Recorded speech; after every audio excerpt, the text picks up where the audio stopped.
ginawa niyo si Emma? Ayoko. Anong ginawa niyo kay Emma? Kumain ka muna. Gutom lang Anong yan. ginawa niyo ni Olive kay Emma? Ano ba yun?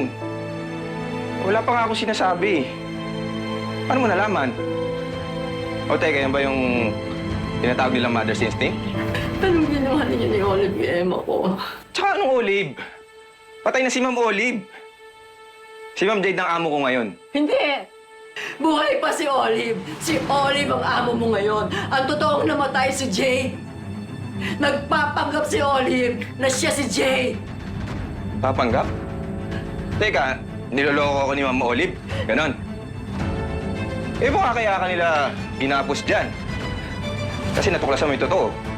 Kaya tulungan mo na ako. Sige na. Kailangan malaman nilang lahat yung kasamahan ginagawa ni Olive. Tulungan mo ako. Papakawalan mo ako dito. Maawa ka.